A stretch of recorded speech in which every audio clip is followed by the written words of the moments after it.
Ассаламу алейкум кыргыз элим. Эрке булан Токтар менен жана Октагон лига киргизгенде реванш болобу деп атат.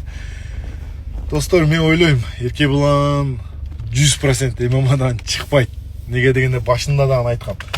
Эрке булан айткан, Марсель Экозго эч лига ММА прилагать этпей атат деп. Вот, ММА Октагон лига Эрке булан Экозду БМФ поясқа урушат деп коюп тур. Мен ойлойм, буга 100% чыкпайт. Эрке булан менен Алишер тренери реванш болот жакында деп атышат. Мынакей реваншта силерге өтө возможно, жакшы возможно ММАдан чыгып көргүлө. Анан вести шылтадыңар, вес мындай Эрке булан Камил менен да 70ке чыгып, Камилди уткан. Мен чыгып, менден утулуп калды. И мынакей 75 кылгыла өлүп кетсин вес. Мен өзүм весим 61де урушуп жүргөн боецмин. 75 кылгыла силерге фора. И Октагон лига БМФ поезду даярдап тургула.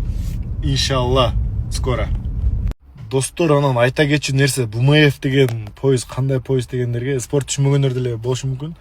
БМФ деген самый жесткий спортсмендерге бериле турган поезд да.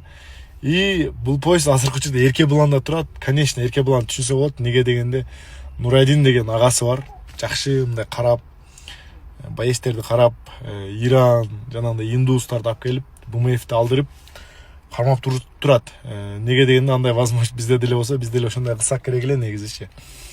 Анан настоящий боецтерге түшкөндө ушундай болуп калат. Мындай кулачкадан деле, ММАдан деле. Эгер ММАдан БМФке реально коюп беришсе, мен даярмын. Бирок коюп бербейт 100%. 100 эмес, 200%. И Эрке булан өзү дагы айтат, мен Америкада даярдандым, мен ММАдан койсом Марсель менен чыгам деп айтыптыр. Бирок бир 200% чыкпайт. И ошол себептен БМФ поезду бошотуп коюш керек негизи. Жаштар өсүп атат Казакстанда. Жаштарга бериш керек поездучу.